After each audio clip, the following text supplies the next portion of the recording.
আচ্ছা, আজ আমরা মেইনলি ডিসকাশন করব একটা নতুন কোঅর্ডিনেট সিস্টেম যেটার নাম হচ্ছে প্লেন পোলার কোঅর্ডিনেট সিস্টেম। তো প্লেন পোলার কোঅর্ডিনেট সিস্টেম বোঝার আগে আমাকে বেসিক কিছু কোঅর্ডিনেট যেটা আমরা 11-12 অলরেডি পড়ে ফেলেছি লাইক কার্টেসিয়ান কোঅর্ডিনেট, সেটা সম্বন্ধে আমাদেরকে বেসিক ধারণাটা নিতে হবে। আর কোঅর্ডিনেটসটা হচ্ছে এতটা ইম্পর্টেন্ট, মানে আমরা এই সেমে যে সব কোঅর্ডিনেটগুলো পড়বো সেম ওয়ানে, তো সেগুলো ফার্দার সব সেমেই বেসিক্যালি লাগে। তো চলো দেখে নিই। আগে প্রথম আমরা বেসিক যে কোঅর্ডিনেট 11-12 জেনেছিলাম এটাকে আমরা বলে থাকি কার্টেসিয়ান। তো কার্টেসিয়ান সাধারণত 3D-তে ড্র করা হয়। তো this is called Cartesian coordinate. এটা একটা এক্স, এটা একটা ওয়াই, আর এটা একটা জেড। এটা যে 3D প্লেনে, এটা আমাদের বেসিক আইডিয়া আগে থেকে ছিল। তো এটা যদি আবার নর্মাল অরিজিন হয়, তো অরিজিনের রেসপেক্টে আমি একটা ভেক্টরকে রিপ্রেজেন্ট করছি, দিস ইজ দ্য ভেক্টর। তাহলে এই ভেক্টরটাকে আমরা কীভাবে ভাববো 3D-তে? তো বলছি এর প্রজেকশন নেওয়া হয় এক্স ওয়াই প্লেনে, দেন আমরা এক্সের উপরে ওয়াইয়ের উপরে আর এক্সের উপরে নর্মাল ড্র করি, আর সেই বরাবর তার ডিরেকশানগুলোকে ধরে নিই। তো ওয়াই বরাবর ডিরেকশন হচ্ছে জে ক্যাপ, আর জেড বরাবর ডিরেকশন হচ্ছে কে ক্যাপ। এগুলো ভেক্টরে সব আমরা জেনেছি। তো লেটস, যদি এখানে ভেক্টরটা আর হয়, তো 3D-তে আমি এই ভেক্টরটাকে কীভাবে রিপ্রেজেন্ট করব? তো বলছে like this, r equal to x i cap plus y j cap সাথে জেড কে ক্যাপ। তো যেমন সিস্টেম হবে তেমন তোমাকে ভাবতে হবে। এখানে 3D-তে আমি ডিসকাশন করেছি। তো চলো এবার আমরা বেসিক আমাদের যে নতুন কোঅর্ডিনেট যেটাকে বলা হচ্ছে প্লেন পোলার, সেটাকে আমরা বোঝার চেষ্টা করি। This is called polar coordinates. Here coordinate will be হচ্ছে আর আর থিটা। আর মানে হচ্ছে রেডিয়াস ভেক্টর, থিটা হচ্ছে অ্যাঙ্গেল বিটুইন এক্স। তো এই হচ্ছে আমাদের কোঅর্ডিনেটসটা, দেখো অলরেডি ড্র করা আছে এক্স অ্যান্ড ওয়াই। এটা একটা কার্টেসিয়ান। আমরা নতুন কোঅর্ডিনেট যখনই বোঝার চেষ্টা করব সবসময় আমরা কিন্তু কার্টেসিয়ানের হেল্প নিয়ে বোঝার চেষ্টা করব। তো দ্যাটস ওয়াই আমরা একটা কার্টেসিয়ান ড্র করেছি এক্স ওয়াই, যেহেতু 2D, যেহেতু সেই কারণে কার্টেসিয়ানের 2D নিয়েছি আমরা। তাহলে এখানে আর কি, this is the r radius vector, আর থিটা হচ্ছে অ্যাঙ্গেল বিটুইন এক্স। ঠিক আছে, তো আমরা এই পয়েন্ট একটা পয়েন্ট পেতে পারি, দিস ইজ দ্য পয়েন্ট, মনে করো পি। তাহলে পি এর কোঅর্ডিনেটস কী হবে? আর কমা থিটা। তো এবার আমরা বোঝার চেষ্টা করব যে কীভাবে এই কোঅর্ডিনেটগুলো রিলেট করে। তো ফার্স্ট আমাদের দেখো, অ্যাকচুয়ালি আমরা এক্স ওয়াইয়ের হেল্প নিয়েছি, তাহলে এক্সের সাথে মানে কার্টেসিয়ানের সাথে অবশ্যই তাহলে প্লেন পোলার একটা রিলেশন আছে। সেই রিলেশনটাকে আমাকে বোঝার চেষ্টা করতে হবে কি। তো প্রথমে আমরা এক্সের উপরে একটা নর্মাল ড্র করলাম, অ্যানাদার হচ্ছে ওয়াইয়ের উপরে আবার নর্মাল ড্র করলাম ওই পি পয়েন্ট থেকে। তাহলে এখানে এই ভ্যালুটা কত আসবে? তো বলছে এক্সের ভ্যালুটা আসবে আর কস থিটা, আর ওয়াইয়ের ভ্যালুটা কত আসবে? তো বলছে ওয়াইয়ের ভ্যালু আসবে আর সাইন থিটা। কারণ আমরা বারবারই বলেছিলাম যে কোনো রেডিয়াল ভেক্টরের সাথে যখন বেস অ্যাঙ্গেল থাকে তো বেসে কোসাইন ফর্ম করে, কারণ this is the 90° angle, normal draw করেছি যেহেতু। তাহলে এখান থেকে আমরা কার্টেসিয়ানের সাথে প্লেন পোলারের একটা রিলেশন ফর্ম করতে পারবো। কত রিলেশনটা কত হবে? তো বলছে এক্সের ভ্যালু হচ্ছে আর কস থিটা, আর ওয়াইয়ের ভ্যালু হচ্ছে আর সাইন থিটা।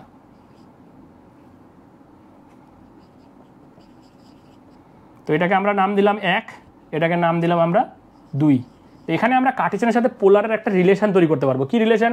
তো দেখতেই পাচ্ছ, আমি যদি 2/1 করি 2/1, তাহলে এখান থেকে আমরা পেয়ে যাচ্ছি y/x that is equal two কত? tan theta. সো এখান থেকে আমরা থিটার ভ্যালু ক্যালকুলেট করতে পারবো। What is theta? তো বলছে tan ইনভার্স y/x। তো সিমিলারলি থিটার ভ্যালু আমরা এখান থেকে পেয়ে গেলাম tan ইনভার্স y/x। আর নেক্সট আমরা 2 আর 1কে যদি স্কোয়ার করি, 2-এর স্কোয়ার করলাম প্লাস 1-এরও স্কোয়ার করলাম, দিয়ে যদি অ্যাড করি তাহলে কী পাবো? তো বলছে like this x square plus y square that is equal to হচ্ছে আর স্কোয়ার। তো এগুলো অ্যাকচুয়ালি রিলেশন। তুমি কার্টেসিয়ানে কোনো একটা ভ্যালু জানো, তাহলে প্লেন পোলারের ভ্যালু কত হবে তুমি রিলেট করতে পারবে ফ্রম দিস রিলেশন।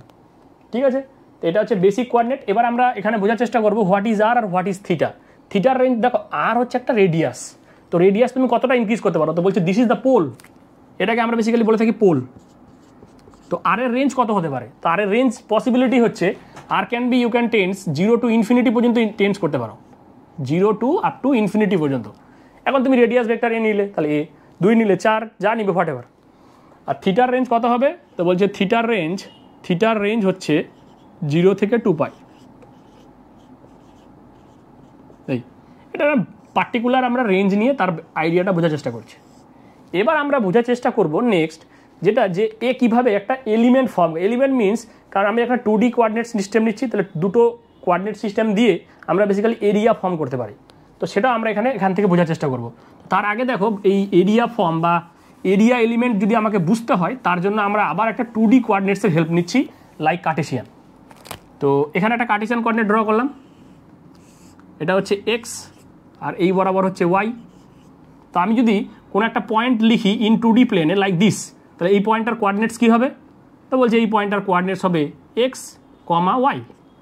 তারপরে তুমি প্রথমে কী করবে, অ্যালং এক্স বরাবর আগে যাবে ফার্স্ট, তাহলে এক্স বরাবর গেলাম, দেন আমরা ওয়াই বরাবর যাব, তাহলে আমরা এখানে একটা কোঅর্ডিনেট পাবো যেটা হচ্ছে এক্স কমা ওয়াই। তো এবার ওরা বলছে সার্টেন, মানে আমি এখানে যখনই এরিয়া ফর্ম করবো তাহলে আমাকে কিন্তু দুটো এলিমেন্ট লাগবে, লেংথ এলিমেন্ট, কারণ দুটো লেংথ এলিমেন্ট গুণ করলে তবেই আমার হচ্ছে এরিয়া এলিমেন্ট ফর্ম হয়। তাহলে কী করে বার করবো, তো বলছে টাইমের রেসপেক্টে যদি আমি এক্সকে ইনক্রিজ করি তাহলে এক্স একটু বাড়লে কত হবে, তো বলছে ডিএক্স হবে। আর টাইমের রেসপেক্টে যদি আমি ওয়াইকে ইনক্রিজ করি তাহলে কী হবে, একটু বাড়লে কত হবে, তো বলছে ডিওয়াই হবে। তাহলে এই বরাবর ডিওয়াই পেলাম। এবার এই এলিমেন্টটাকে যদি আমরা কানেক্ট করি তাহলে এখানে একটা এরিয়া এলিমেন্ট ফর্ম হচ্ছে। তাহলে কার্টেসিয়ানে এরিয়া কত হয়, তো বলছে কার্টেসিয়ানে এরিয়া এলিমেন্ট মানে সিম্পল তোমাকে ডিএক্স আর ডিওয়াই করতে হবে, তাহলে তুমি এরিয়া পেয়ে যাবে। বিকজ এক্সের একটা লেংথ আর ওয়াই একটা লেংথ, ডিএক্স ডিওয়াই তো ডি টাইমে ফর্ম হয়েছে। তো সেম আমরা পোলার কোঅর্ডিনেটে কি এরকম কিছু পেতে পারি, পোলার কোঅর্ডিনেটে তাহলে একটা এরিয়া ফর্ম করবে, সেটা আমরা কি করে বুঝবো সেই কনসেপ্টটাই আমরা বোঝার চেষ্টা করছি। তো চলো দেখি, তাহলে এগুলো সব আমরা বেসিকটা মুছে দিলাম। তাহলে এই ছবিটা আমরা বেসিকটা মুছে দিচ্ছি। এখানেও আমরা দেখতে চাইছি যে কীভাবে একটা এরিয়া ফর্ম করে। তো দেখো এখানে যদি বুঝতে হয় তাহলে আমাকে এইভাবে যেতে, দেখো প্রথমে আমরা করলাম কি, কারণ এটা রেডিয়াস ভেক্টর ফিক্সড আর থিটাটা কি হচ্ছে, চেঞ্জ হচ্ছে পোলের রেসপেক্টে, this is the origin pole. তাহলে থিটাটা যখন চেঞ্জ হচ্ছে তো থিটাটাকে তো আমি দেখাতে পারছি না, কারণ এটা 2D প্লেন। তাহলে থিটা অ্যাকচুয়ালি ভিতরের দিকে যাচ্ছে, বা রেডিয়াস ভেক্টর অরিজিনাল রেসপেক্টে ঘুরলে কী হবে, ভিতর দিকে যাচ্ছে, তো ভিতরের দিকে তো আমি দেখাতে পারছি না। তাহলে ফিক্সড রেডিয়াসে কী হতে পারে, একটা রেডিয়াস ফিক্সড। তারপরে আমি কি করলাম, টাইমের রেসপেক্টে রেডিয়াসটাকে স্লাইটলি একটু ইনক্রিজ করলাম। তো আরকে যদি আমি একটু বাড়াই তাহলে কত পাবো, টাইমের রেসপেক্টে একটু যদি বাড়াই তাহলে এখানে পেয়ে যাবো আমরা ডিআর। আর থিটাটাকে বাড়ালে কী করবো, থিটাটাকে তো বোর্ডের ভিতরে যেতে হবে, তো বোর্ডের ভিতরে আমার পক্ষে যাওয়া সম্ভব না। তাহলে থিটাটাকে করলাম কি, সামনের দিকে নর্মালি ইনক্রিজ করে দিলাম, ওই রেডিয়াসেই এই পরিমাণ ইনক্রিজ হলো। এবার আমরা করলাম কি, এটাকে এর সাথে কানেক্ট করে দিলাম। তাহলে দেখো রেডিয়াসটা ফিক্সড, থিটাটা একটু, কারণ টাইমের রেসপেক্টে আর বেড়ে হয়েছে ডিআর, তাহলে থিটাটাও স্লাইটলি বাড়বে ভিতরের দিকে, সামনের দিকে দেখিয়ে দিলাম। তাহলে কত বেড়েছে, থিটাটা বেড়ে হয়েছে ডি থিটা। তাহলে দেখো এটা অনেকটা একটা আর্কের মতো ফর্ম হয়ে গেল, লাইক সার্কেল যেমন আমরা ফর্ম করি সেরকম।